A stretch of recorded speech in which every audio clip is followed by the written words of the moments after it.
Elle est désormais lointaine, la période où les marchés de fourniture ou de prestations de services à l'État étaient systématiquement attribués aux multinationales ou aux grandes entreprises. Les petites et moyennes entreprises ont désormais leur mot à dire, raflant régulièrement des marchés publics dans tous les secteurs. Le secteur qui présente plus de concentration d'activités au niveau des PME est notamment le secteur des fournitures. Ce secteur à lui seul représente 36,4% des activités des PME. Vient ensuite le secteur des travaux. À lui seul a enregistré 496 marchés sur les 1390 remportés par les PME, soit un pourcentage de 35,7%. Viennent à la fin les travaux liés aux prestations. Et ce secteur représente 27,9% des activités des petites et moyennes entreprises ivoiriennes. Ces résultats sont l'aboutissement d'un long processus initié depuis plusieurs années. Pour encourager et faciliter la participation des petites et moyennes entreprises à la commande publique, le décret 2015-525 du 15 juillet 2015 et ses textes d'application ont introduit de nouvelles mesures. C'est le relèvement des seuils de passation, de validation et d'approbation des marchés. Le seuil est passé à 100 millions de francs CFA pour tous les assujettis au code des marchés publics, hormis les collectivités qui restent pour le moment à 30 millions de francs CFA. Les seuils de validation et d'approbation ont été également relevés. On a 300 millions contre 100 millions auparavant. Et il y a également comme l'une des mesures phares la réduction du taux de cautionnement provisoire. Enfin, nous avons l'octroi d'une marge de préférence de 5% accordée aux entreprises qui sous-traitent au moins 30% de leur marché aux PME locales. De nouvelles dispositions que saluent les patrons des PME, principaux bénéficiaires de cette réforme du système des marchés publics ivoiriens.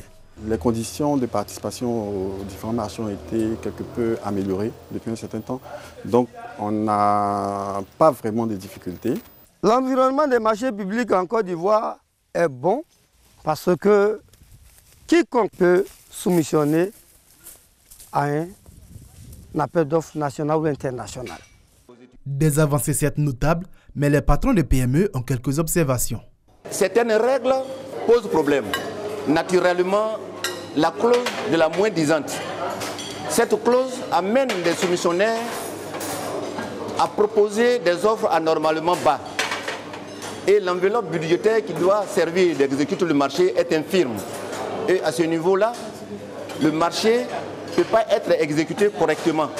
Donc je proposerais que l'autorité contractante elle-même évalue le coût de réalisation du sujet de l'appel d'offres. Les difficultés principales se situent au niveau des règlements des factures qui ne se font pas à temps. Certaines PME éprouvent encore des difficultés à remporter des marchés publics. L'accès au marché passe par la concurrence. Si vous avez des dossiers bien élaborés, techniquement et financièrement, vous pouvez faire partie de ceux qui peuvent remporter les marchés. La deuxième insuffisance que nous remarquons, c'est l'incapacité financière de beaucoup de PME. Parce qu'il ne s'agit pas de créer une société, il faut avoir la capacité financière pour pouvoir faire face aux appels d'offres. Et enfin, il y a la faiblesse de l'organisation de l'entreprise. Les PME sont donc invités à former leurs agents, à développer des stratégies prospectives et planifier leur participation aux appels d'offres.